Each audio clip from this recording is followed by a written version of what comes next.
বন্ধুরা, আশা করি তোমরা সবাই ভালো আছো। তোমার চ্যানেলে তোমাদের সবাইকে স্বাগতম। তো আজ তোমাদের জন্য একটা গুরুত্বপূর্ণ তথ্য শেয়ার করতে চলেছি, বিশেষ করে তোমরা যারা এবছরের মাধ্যমিক পরীক্ষার্থী তাদের জন্য। কারণ পরীক্ষার আগের মুহূর্তে বিভিন্ন রকম নিয়ম কানুন কিন্তু চলছে এবং বিভিন্ন নিয়ম কানুন রীতিমতো আসতে চলেছে। এবছরের কিছু গুরুত্বপূর্ণ নিয়ম আমাদের হাতে উঠে এসছে, যে নিয়মগুলো জেনে অবশ্যই যাওয়া উচিত। শুধু তোমাদের নয়, তোমাদের অভিভাবকেরও কিন্তু এই নিয়মগুলো জানা উচিত। কারণ এবছর এমনই একটা কন্ডিশনে পরীক্ষা তোমাদের হতে চলেছে যেখানে অভিভাবকরা পর্যন্ত হলে পৌঁছাতে পারবে না।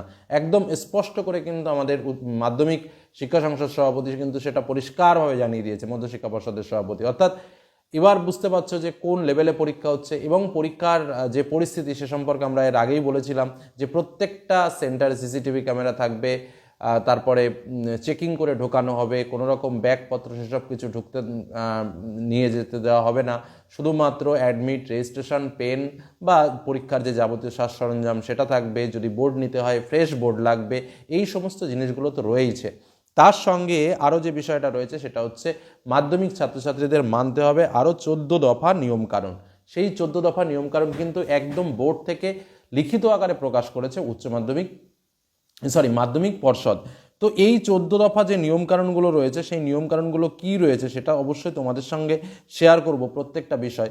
কারণ এই 14 দফা নিয়মের মধ্যে কি রয়েছে যেগুলো তোমাদের জেনে পরীক্ষার হলে যেতে হবে। প্রথমে একদম শর্টকাট করে সেই নিয়মগুলো একটু বলে নিই। এইগুলো করার প্রধান কারণ হচ্ছে যে তোমাদের ভেতরে সচেতনতা বৃদ্ধি করা। এবং শুধু নিয়ম বললে কথাটা ভুল হবে, এই বিষয়গুলো নিয়ে তোমাদের শপথ গ্রহণ করে তারপরই পরীক্ষার হলে ঢুকতে হবে, এরকমই কিন্তু কথা রয়েছে মধ্যশিক্ষা পর্ষদের তরফ থেকে। কি কি শপথ রয়েছে আগে সেগুলো একটু শুনে নেওয়া যাক। 14 দফা শপথ। প্রথমেই শপথ নিতে হবে, পরীক্ষা কেন্দ্রে আমি মোবাইল ফোন নিয়ে যাব না। বেশ। দ্বিতীয় প্রশ্ন, অভিভাবক নিয়েও যাব না। বোঝা গেল? মানে অভিভাবক এবং পড়ুয়ারা মানে মোবাইল ফোন নিয়ে যেতে পারবে না। একদম পরিষ্কার স্পষ্টভাবে বন্ধ। মানে পরীক্ষার হলের মধ্যে যে অভিভাবক ঢুকবে সেটাও হবে না। নেক্সট, পরীক্ষায় ভালো নম্বর অর্জনের জন্য অন্যায় উপায় অবলম্বন করব না। অন্যায় উপায় মানে বুঝতেই পারছো কিসের কথা বলা হচ্ছে। তোমরা যেটা নিয়ে অনেকেই উৎফুল্ল থাকো বা অনেকেই কমেন্টে দেখি স্যার টুকলি করলে কি হবে, সেটার কথাই মূলত বলা হচ্ছে। পরীক্ষা কেন্দ্রে আমি পরীক্ষা কেন্দ্রে আমি কোনো প্রকার বৈদ্যুতিন যন্ত্র নিয়ে যাব না। বোঝা গেল? নেক্সট, যেটা বলছে যে প্রধান যে শিক্ষকেরা রয়েছেন বা যারা আমাদের গার্ড দেবেন সেই শিক্ষকদের অমান্য করব না, বা খাতায় কোনো উল্টোপাল্টা কথা সেরকম কিছু আমরা লিখব না। নেক্সট যেটা বলছে যে পরীক্ষা কেন্দ্রে ওটা তো বললাম। আমি পুরো সময় শেষ হওয়ার আগে প্রশ্নপত্র নিয়ে পরীক্ষা থেকে বের হব না। ঠিক আছে। নেক্সট বলছে আমি কোনো এটা তো বললাম। পরীক্ষা কক্ষে আমি মাধ্যমিকের আসল অ্যাডমিট এবং রেজিস্ট্রেশন কার্ড নিয়ে যাব। বোঝা গেল? অ্যাটেন্ডেন্স শিটে সই করার সময় আমি প্রশ্নপত্রের ক্রমিক সংখ্যা লিখব। আচ্ছা। নেক্সট বলছে আর যেগুলো বলছে ওগুলো নর্মালি, যে শপথ নিচ্ছি যে ভালোভাবে পরীক্ষা দেব, কারো কোনো ডিস্টার্ব করব না, কোনো রকম ভাঙচুরের সঙ্গে যুক্ত থাকবো না। ঠিক আছে, এগুলো ভালো কথা। মূলত এই যে কথাগুলো বললাম এই কথাগুলো কিন্তু খুব স্পষ্ট। অর্থাৎ যেগুলো আমরা মূল জানলাম যে অভিভাবক নিয়ে পরীক্ষার হলে যাব না, কোনো রকম ইলেকট্রিক ডিভাইস নিয়ে আমরা পরীক্ষার হলে যাব না, কারোর কোনো অসৎ উপায় আমরা অবলম্বন করব না, এবং এই ধরনের কাজগুলো থেকে আমরা সম্পূর্ণরূপে বিরত থাকব। এরকম 14টা যে পরামর্শ দিয়েছে সেই পরামর্শগুলো কিন্তু আমাদের মেনে চলতে হবে। এটা গেল 1 নম্বর বিষয়, যেটা প্রত্যেক ছাত্রছাত্রীদের এই মুহূর্তে জেনে নেওয়া দরকার যে পর্ষদ তোমাদের জন্য কি কি কঠোর সিদ্ধান্তগুলো নিয়েছে।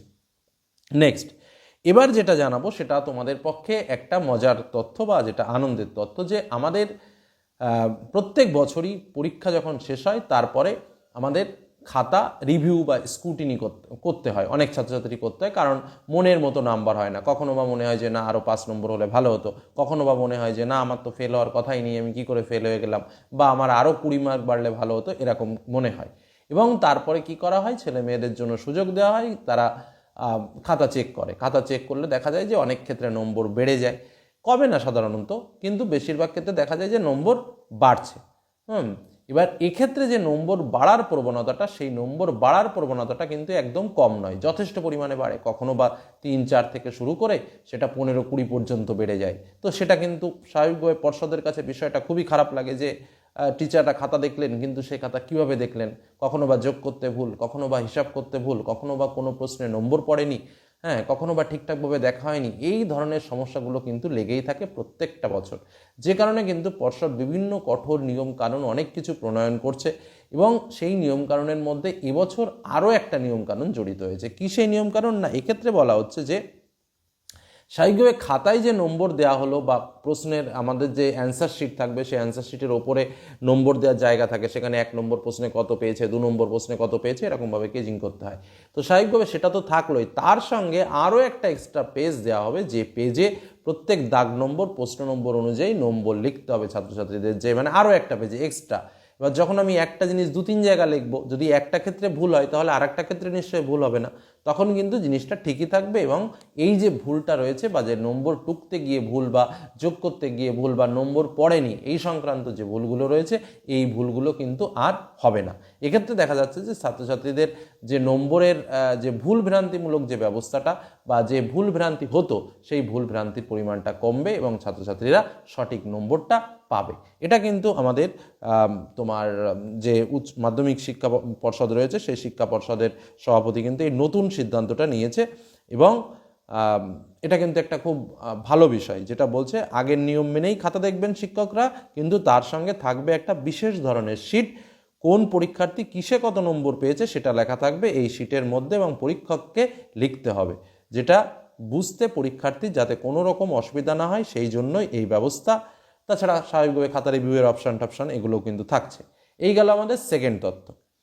3 নম্বর তথ্য যেটা আমরা বলছি সেটা হচ্ছে, তাহলে একটা বললাম 14 দফা শপথ সম্পর্কে, আর একটা বললাম যে পরীক্ষার খাতা দেখা নিয়ে। 3 নম্বর আর একটা তথ্য যেটা হচ্ছে যে পরীক্ষার পদ্ধতিতে কিন্তু কিছু রকম ব্যতিক্রম কিন্তু লক্ষ্য করা যাচ্ছে। কি কি? সেটা কিন্তু স্বাভাবিকভাবে পরীক্ষার এই প্রশ্ন ফাঁস করাকে নিয়ে একটা বিরাট বড় বিষয়। কোনো কোনো ক্ষেত্রে ছাত্রছাত্রীদের আমরা দেখেছি পরীক্ষার হলে ঢুকে গেছে, অ্যাডমিট কার্ড আনতে ভুলে গেছে, স্যার আমার তো অ্যাডমিট কার্ডটা আনতে ভুলে গেছি, আমার কাকা দাঁড়িয়ে রয়েছে বাইরে বা আমার দাদা দাঁড়িয়ে রয়েছে বাইরে, স্যার সে যদি আমাকে অ্যাডমিট কার্ডটা একটু ঘরে দিয়ে যায় তাহলে স্যার আমি গিয়ে বসতে পারি। তখন আমরা হয়তো বলেছি যে যাও গিয়ে ঘরে গিয়ে বসো, পরে ডেকে নেওয়া হচ্ছে, বা সে এসে ইনফর্ম করলে তাকে বলেছি দিয়ে আসতে। না, এবার কিন্তু সম্পূর্ণরূপে বন্ধ। শুধুমাত্র অভিভাবকরা ঢুকতে পারবে না, সেটাও যেমন বন্ধ, এমনকি রামানুজ গঙ্গোপাধ্যায় অর্থাৎ আমাদের মধ্যশিক্ষা সভাপতি কিন্তু একটা ঘটনারও উল্লেখ করেছে, যে আগের বছর বাচ্চাকে দুধ খাওয়ানোর নাম করে গিয়ে নকল দিয়ে চলে এসছে। এই রকমও কিন্তু ঘটনার অভিযোগ একদম স্পষ্টভাবে তুলে ধরেছে। এবং এই যে তথ্যটা আমরা পাচ্ছি বা যে তথ্যটা আমাদের দিয়েছে, এটা কিন্তু একটা পোর্টাল থেকে, এবং খুবই ইম্পর্ট্যান্ট একটা কথা সেখান থেকেই তোমাদের শেয়ার করলাম, যেখানে একদম স্পষ্ট বলা আছে যে গত বছরের একটা ঘটনার কথা বলা হয়েছে। সেখানে দেখা যায় পরীক্ষা চলাকালীন এক পরীক্ষার্থী শিশু সন্তান কাঁদছে, তাকে তার মা না খাওয়ালে কান্না থামাবে না, এই অজুহাতে ওই পরীক্ষার্থীর কাছে শিশুটি নিয়ে গিয়েছিল এক মহিলা। তিনি নিজেকে পরীক্ষার্থীর আত্মীয় বলে পরিচয় দিয়েছিলেন। শিশু সন্তান কাঁদছে বলে মানবিকতার খাতিরে ওই মহিলাকে ভেতরে ঢোকার অনুমতি দেওয়া হয়। পরে জানা যায় শিশুটিকে খাওয়ানোর নাম করে ভেতরে গিয়ে পরীক্ষার্থীকে টুকলির কাগজ দিয়ে এসেছিলেন ওই মহিলা। ধরা পড়ার পরে জানা যায় আসলে ওই পরীক্ষার্থীর কোনো সন্তানই নেই। তো এই ধরনের অবাঞ্ছিত ঘটনাও কিন্তু ঘটছে, যেটা কিন্তু সত্যি শুনলে খুবই খারাপ লাগে। তাই রামানুজ গঙ্গোপাধ্যায় জানান, শুধু এই ঘটনায় নয়, মাধ্যমিকের পরীক্ষা চলাকালীন নানা অজুহাতে অভিভাবকদের পরীক্ষার হলের ভেতরে ঢোকার ঘটনা আগেও ঘটেছে বহুবার। অনেক সময় বলা হয় জরুরি ওষুধ নিতে ভুলে গেছে, হ্যাঁ, পরীক্ষা কেন্দ্রের ভিতরে ঢুকে তাকে মোবাইল দিয়ে এসেছে, এই ধরনের কথা বলে, এরকমগুলোও কিন্তু হয়েছে। আর যেহেতু পুলিশের পরিমাণটা কম, সেহেতু সমস্ত পুলিশ যে সবাইকে সার্চ করে ঢোকাবে এটা কিন্তু নয়। স্বাভাবিকভাবে স্কুলের যে শিক্ষকরা থাকবেন তাদেরই সার্চ ওয়ারেন্ট দেওয়া হয়েছে, তারাই কিন্তু স্টুডেন্টদের সার্চ করে পরীক্ষার হলে কিন্তু ঢোকাবে। কথাটা কিন্তু বুঝে নিই। নেক্সট যেটা বলছে সেটা হচ্ছে যে প্রাপ্তবয়স্ক কেউ পরীক্ষা কেন্দ্রে ঢুকে পরীক্ষার্থীর সঙ্গে দেখা করতে চাইলে তার দেহ তল্লাশি করবে পুলিশ। প্রাপ্তবয়স্ক মানে বড় সড়ো কেউ যে না আমি স্টুডেন্টের সঙ্গে দেখা করবে, এরকম যদি কোনো ইনকেস কোনো ঘটনা ঘটে থাকে, তখন পুলিশ তাদের সার্চ করবে। আর পরীক্ষার হলে কোনো সিভিক থাকতে পারবে না। তার কারণ কিন্তু এটা স্পষ্ট করে বলা হয়েছে, বেশিরভাগ যারা সিভিক পুলিশের ভাই বোনেরা রয়েছে তারা কিন্তু আঞ্চলিক, মানে ওই অঞ্চলেরই লোকজন, এবং তারা বেশিরভাগ ক্যান্ডিডেটদের অনেকেই চেনা থাকতে পারে, যে কারণে সিভিকদের কিন্তু ওই যে সেন্টার, সেই সেন্টার থেকে দূরে রাখা হবে বা পরীক্ষার সেন্টার থেকে দূরে রাখা হবে। এটাই বলছে যে পরীক্ষা কেন্দ্রের ভেতরে সিভিক ভলেন্টিয়ারদের পরিচিত কোনো পরীক্ষার্থী থাকতেই পারে। পরীক্ষার সময় ওই পরীক্ষার্থী যাতে কোনো রকম বাড়তি সুবিধা বা টুকলির সুযোগ না পায় তা নিশ্চিত করতে এবার থেকে সিভিক ভলেন্টিয়ারদের আর পরীক্ষা কেন্দ্রের ভেতরে রাখা যাবে না।